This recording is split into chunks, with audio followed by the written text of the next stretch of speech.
So Jonathan is a very well-known insider when it comes towards Ubisoft stuff, Assassin's Creed and Far Cry, and today he has posted something very interesting on his Twitter account, kind of a riddle shall I say, and it is about the newest Far Cry game, Far Cry 7 to be specifically. We'll talk all about that for today's video though, so sit back, relax, enjoy, take a beverage and let's get on with the news. So today we're going to talk about Jonathan. He is a very well-known insider when it comes to everything about Ubisoft. Trust me, this guy hasn't been wrong when it comes to the latest Assassin's Creed news or Far Cry stuff. So when he teases something towards those games, it tends to be very accurate. Now, of course, keep in mind, as I usually say in these videos, it's a rumor and take a rumor always with a big grain of salt as usual. By the way, what is your favorite Ubisoft game now we're talking about with Ubisoft? Let me know in the comment section down below. Are you guys hyped for Far Cry 7? And I might feature your comment in the next video if it's a good comment, so don't forget to leave a comment. So Jonathan left some stuff on his X account with some images and they are very interesting, which I want to go over here. You have 4 pictures and it's basically a little bit of a riddle. Some of them are pretty weird, but some of them also tie back towards an older rumor from Insider Gaming that we are also going to talk about. So we have here a picture of Cillian Murphy, a very famous actor. He is an Oppenheimer, amazing guy, great actor. And some people were immediately speculating if he is basically the new villain for Far Cry 7. That could be something. Then also a bomb, a timer bomb to be precise, with 72 hours on it. Now this is actually a callback to a Insider Gaming article where they talked about the fact that the game would take place over 72 hours and there's a timer basically. That's what the rumors say. Pretty interesting stuff. And then we also have a picture of a crab, a giant crab. I don't know what the hell this is. Let me know in the comment section down below. Maybe there are mutated animals or something that we fight. That would be pretty interesting. Maybe it symbolizes something. That could also be it. And then of course the number 7, which just points towards Far Cry 7. Some people were saying Cillian Murphy is probably then the bad guy for this game.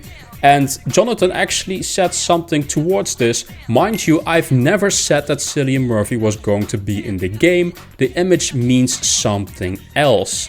I was thinking maybe it points towards Oppenheimer. Maybe it's about atomic bombs. Maybe there is an atomic bomb that goes off. I was thinking about that. Or maybe it's totally something else related. But it is at least related towards Cillian Murphy in some way. Maybe it's his name, that the actual new villain or one of the characters is called Cillian. Just thinking out loud here. Let me know in the comment section down below what do you guys have on this. If you have your own theory, let me know, because it is kind of confusing here what he means with just Cillian Murphy, a picture of him. As I talked about earlier in the video, there is this article from Tom Henderson, another very well-known insider, on Far Cry 7 with exclusive story details. And I wanted to quickly go over this rumor in particular because it calls back towards some stuff we saw in the pictures. Speaking with sources, it's understood that the next entry to the series will be non-linear story, with the story being centered around the rescuing player's kidnapped family. It was said that the game's plot revolves around a wealthy family that has been kidnapped by a conspiracy group currently called the Sons of Truth. So that's probably the name of the villain group. It was said that the premise of the campaign is for the player to rescue their entire family within a specific time frame. Currently, the current in-game timer stands for 72 hours or 24 hours in real time, but the timer can be paused when the player enters one of their safe houses, it was said. So we will see some sort of a safe house mechanic. I am wondering though if it is still then an open world game. I suppose it is if it has safe houses. but what is going to be the purpose of an open world?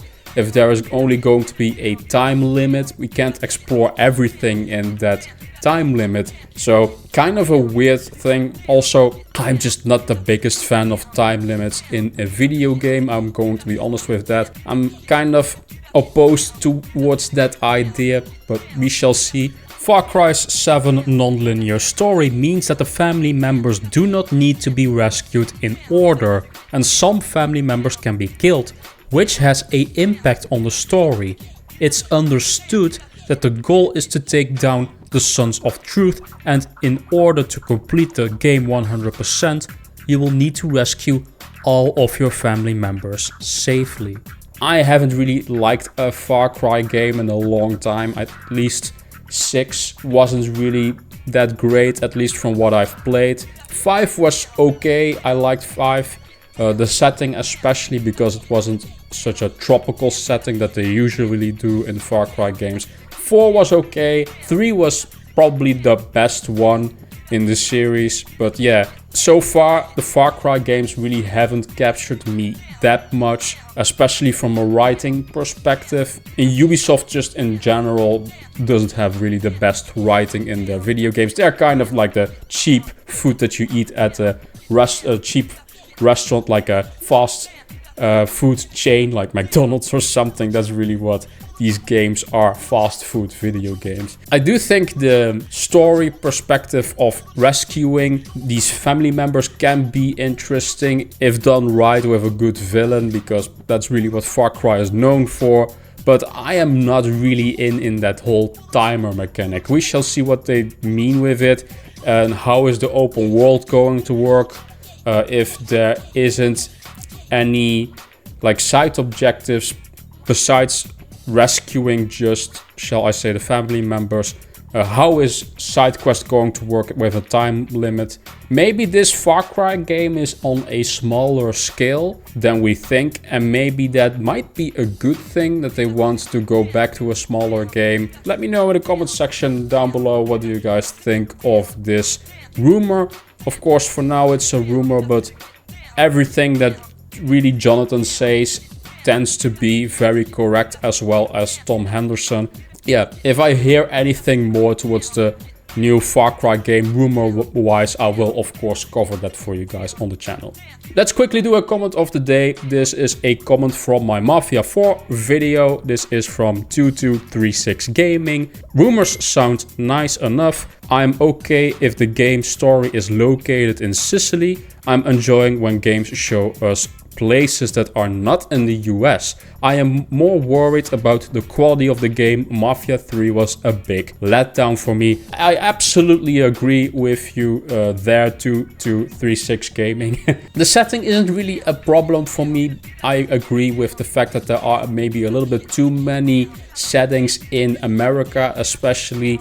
It's more for me the time frame, because you don't have any cars. Are they going to make an interesting setting? Because it's in the late 90s, of course, 1900s, shall I say, between 1890 and 1915 in the World War I era, shall I say, if they can make that interesting. Yeah, and also the quality of Mafia 3, I said it in the video, it's not amazingly good. It was very repetitive, so I do hope they learned a bit from that game especially. But if you look towards the definitive edition of Mafia 1, the remake, that one was pretty good though, despite the clunky melee combat. But if they can work on that, I do think there's a chance that we can get a pretty good Mafia game. If you have a good comment of your own, let me know in the comment section down below, and I might feature your comment in the next video. Thank you guys for watching. As always, like this video if you like it, subscribe to the channel if you want to see more gaming news, leaked rumors towards the biggest single player games. It can be about PlayStation, Xbox, Nintendo. I cover every platform as long as they are single player games. By the way, don't forget to check out my Final Fantasy VII Rebirth review. I've put a lot of time and effort in that one especially. I've been doing game reviews here now on the channel, and I would really appreciate it if you guys would check that out. I will leave a link in the description down below or in the comment section so that you guys can check it out. Thank you guys for watching as always, and I will see you guys in the next Get Rekt Gaming News video. Bye bye.